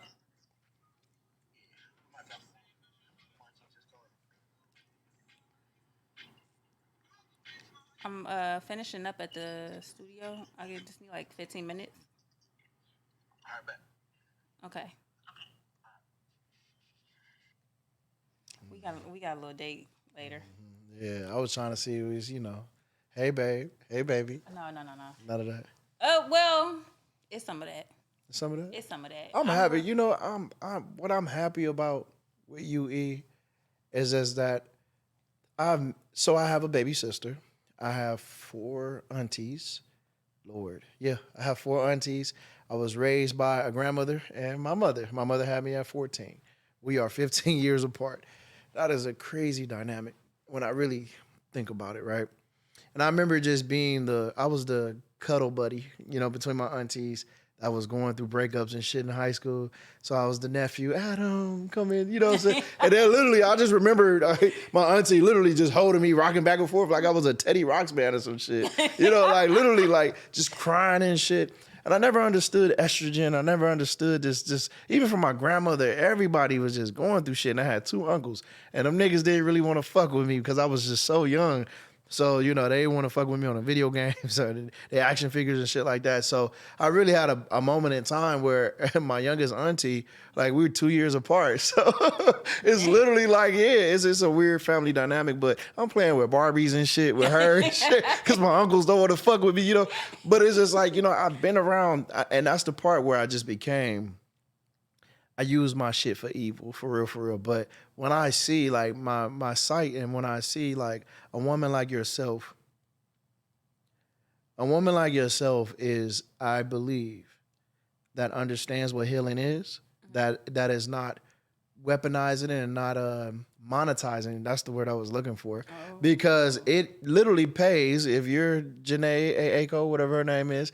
No Why slight. everybody say Janae Aiko? You know what it is? No slight to her. Okay, I'll go with Summer Walker. You know what I'm saying? I go, you know what? The queen of I've been through shit and I made it through shit, Mary J. Ooh, you listen to Mary J. Blige, you listen to that 90s music, like this woman was getting assaulted. This woman was addicted to drugs. This woman had opportunity. She from New York, like she going through it. And it's just like when you think about her struggle, nobody else was, you know, women wasn't really putting themselves out there like that through their music. And then you look at like Summer Walker's story play out to the point where she get played, they could play in her face, take the groceries up for his cousin, and then boom, boom, she double back after doing all this lip service. But it's just like it pays to be sad because now everybody's like, Summer Walker album gonna be fire. You know what I'm saying? She got hurt, dropped the album. You know what I'm saying? And it's just like, nobody can say like you're healed. You have to give that proclamation. You know what I'm saying? Mm-hmm. But I do feel like you know, and you are beyond your years. And that is because of everything you went through, everything you shared, you're beyond your years. And there's some women that I really wish that it would take another woman. It don't take a man, because if I say it, it's like, nigga, you not an ally. You know what I'm saying? You just a fuck boy. You one of them. What? That's a. It take another woman to be like, hey, baby, you faking out here. You not really healing. You haven't even started healing. You just want attention. You want niggas to be sorry for you. You want everybody to be sorry for you. You want to show this softer side of you, but really you outside. You in Houston acting up. Not sure. You in Houston acting up. You good in Cleveland, but you in Houston because what are you saying to that nigga that you don't got no practice with? And that's the other part, E. These females don't got no practice with somebody like me. I had a nigga tell me, one of my homeboys tell me like, yo, you a unicorn to these women out here. I love that compliment that he gave me. But that's only because I've always been the new guy. Mm-hmm. Every single situation I've been in throughout my whole life, I bounced around high schools. I grew up in Warrensville. You know what I'm saying? To the 6th grade. Went to Cleveland Heights. Left Cleveland Heights, went to John Hay. Left John Hay, went to East Tech. Same. Left East Tech, went to Kennedy. You know what I'm saying? Bounce around, so I'm always the new guy. And then I leave, I go to Virginia. And then from Virginia, I'm overseas. And then, so I'm always new everywhere I go. And so when I come out, I approach the situation like, nigga, you don't know me. I don't have to live up to no Cleveland expectations. I don't have to have a Harley. I don't have to eat Polish boys. I love Polish boys. But it's just like, I don't have to live up to nobody expectations. I could be me. Mm-hmm. And you know, I think for you, it is just a breath of fresh air that you are operating in you. You understand that, hey, yes, I was hurt. I've been through some shit, but this is what I'm accepting. Mm-hmm. This is not like you're not. There's no like gray area. Like I just don't know. I'm very concerned with some females that don't have practice for real, where it's like, if you never met a nigga like me, then you might be like, and I'm not even hyping myself. I'm talking about anybody that you don't have practice. You don't have practice with Diddy. You know what I'm saying? I Like, don't think anybody wants practice. now. But okay, but give me a nigga that a celebrity crush. Anybody, real quick. Celebrity crush. Real quick. It shouldn't be that hard. E. Come on, spit fire. Let's go with. Morris Chestnut. Morris Chestnut. Boom. All right, so Morris Chestnut. Ian, I'm not trying to play you. You don't have no practice with a nigga like that. His tax bracket is different. The way he moves is different. He has more practice being himself than you and his environments. You know what I'm saying? The way, what he eats, what he likes, the music that he listens to. You know what I'm saying? The cars that he drives. You know what I'm saying? The homes that he lives in. The fucking diffusers that are in the corner. You know what I'm saying? In his home. Like, you just don't, his night routine, his morning routine, you don't have no practice with that. You know what I'm saying? So how can you, that's why I feel like that's why I'm always like, my ego sometimes has to be checked, because it's like, I'm different. But every nigga wants to say they different. I'm fucking different. So my expectations, and I think this is full circle, and I think this is a great point where we could put a needle in this, because I'm going to talk to you all day. But it's just like, my expectations is like, I'm doing the work. I have to understand, and this is where I give you your flowers, where I think you understand, and the grace that God has given you is that, yeah, niggas ain't shit. You know, but we go through some shit. I've been through some shit. Niggas been through some shit. And we don't know what we don't know, and I don't think niggas try to pretend like they do. But I do think that we try to put on a facade, because at the end of the day, we want love. Like, we want love like how we get from our mother. We want love like how we would get from our grandmother. We want love like how we see in the movies. And I don't give a fuck if you're a gangster, if you're a money-making nigga, if you're a soft nigga, an artist nigga, whatever. You want love, and everybody wants love. And what you possess is an understanding that, yeah, on both sides of the aisle, we hurting, you know? And that's why you are able to have the acumen to sit here on your show, on Tlktender, to moderate and facilitate conversation that is meaningful, that is purposeful. And though it is geared towards, I believe it's geared towards women, it will, I would correct myself. I think it's more beneficial to women. But what women are even missing is that you're the model. You're the model citizen. You're literally that one. And I feel like this mentality, it can't be taught. It can only be like, hey, pay attention. Pay attention, because I'm not out here trying to be something that I'm not. So, I appreciate you having me on. I appreciate you letting me talk my shit. Ladies, I'm sorry if I offended. if I said anything that was fucking crazy, or No. I apologize, but I apologize only just to give you, continue operating in your peace or in blissful ignorance. You know what I'm saying? Because everybody deserves that. We don't know the hour, we don't know the minute, the second. So however you find peace, operating that way, but men are logical. I am logical, and yeah, I think now where I want to live my life, I want pleasure from all, not just sexual pleasure. I'm just talking about like pleasure. I want to enjoy this planet before it's gone, before I'm gone. And hopefully it sustains for my son, his kids, and whatever, but I just want to live a good life, have meaningful conversations, interactions with other human beings, men, women, it doesn't matter. And then when I in a relationship, I want to be grounded in the fact that I'm talking to another human being and I can be myself. And there's absolutely nothing wrong with that. Yeah. I love that. You got to know that we going to fuck brunch up. We about to fuck it up. Yeah. It's going to be, I'm talking spring. We got to, yeah. I need to work, like I told you, I'll be making my schedule in advance. So we need to like block off a set at least 2 Sundays out the month. You know how they be, it's just so funny. I'm being silly now. I may be a little wavy now, but you know how they be like, blah, blah, blah is on vacation from the show. Like, I'm sorry, y'all, but E will be on vacation. I'm on vacation, okay? Well, it's really E and Adam out here acting up for real, having a good time. Because Yoga and brunch. We got to set a set 2 starting spring. Well, it's spring now. Yeah. we gotta set aside 2 days, set 2 Sundays. We come in this bitch and yoga, and we brunch. We on vacay. I have no problem. You know what I think this dynamic is what's so amazing about this dynamic is that, believe it or not, women want to hear from a nigga like me. They want to hear. I don't mean that in a vain way, but it's just like, yo, they want to hear the truth. You know what I'm saying? They want to hear the truth. It's so crazy because I tried to kick this season off with an episode. Men are healing too. I love that. And only Watts know we recorded that entire episode. Went down to edit the day before it was supposed to drop, and the sound was completely.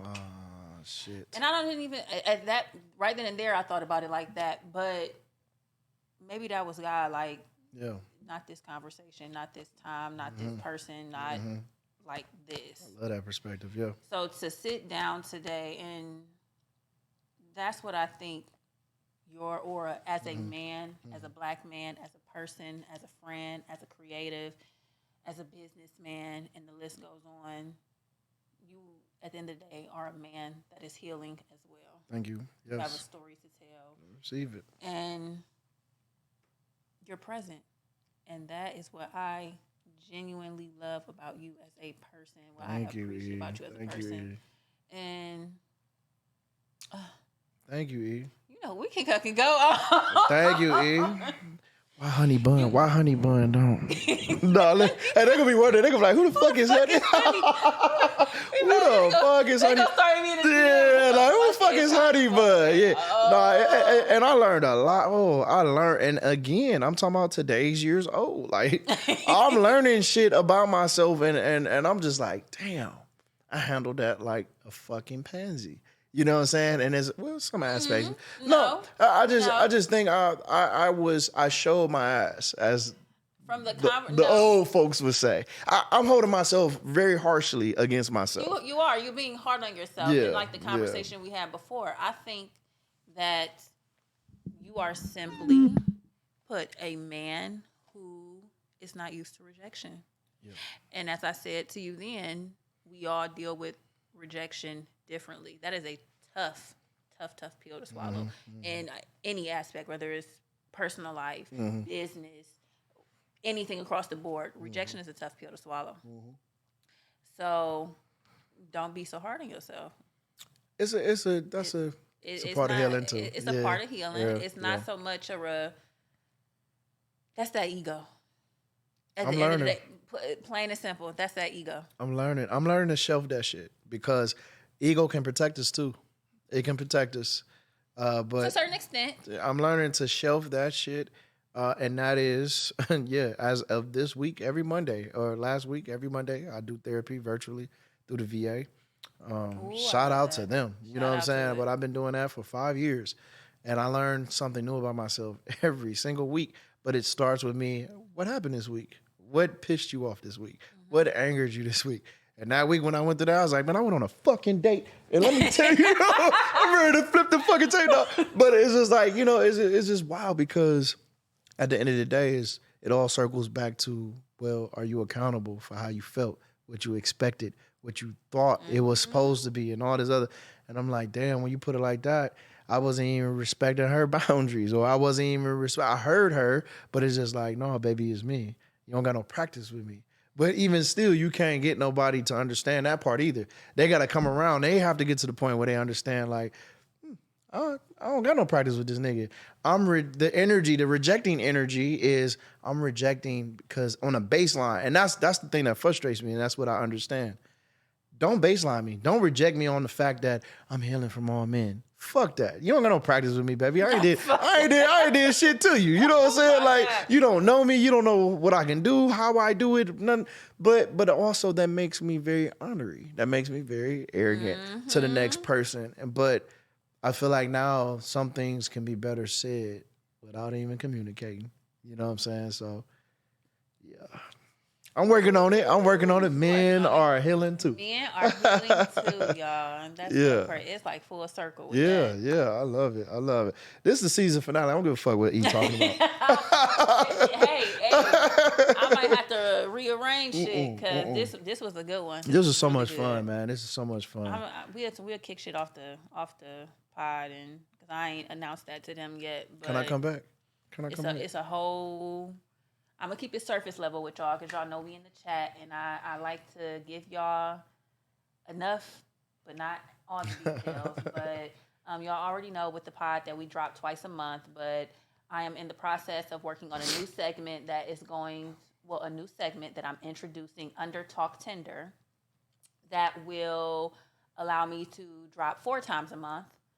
And I think that you would be a perfect male perspective, a male voice to have on that segment. So that's a whole nother conversation. Yeah, I feel good. Come on, bring me out. Yeah. Deadass. Today has been great. Here on the podcast, you know, I love to leave you guys with a mantra or some encouraging words. And I just want to tell you guys, you gotta go through shit, heal through. Wait, because I said it before to y'all. Yeah, I'm listening. I'm ready to download. You gotta be able to go through shit, get through shit, to heal through shit. There we go. Starting to feel my wine. Is there anything that you want to leave them with? Listen, I appreciate Aaron and all who you are. I done gave you a bouquet of flowers, you know, and there is not enough, you know, there's more. So I hope to be back on the show. This has been a complete pleasure. Thank you so much. Thank you. Thank you so much to your audience. I appreciate y'all for receiving me.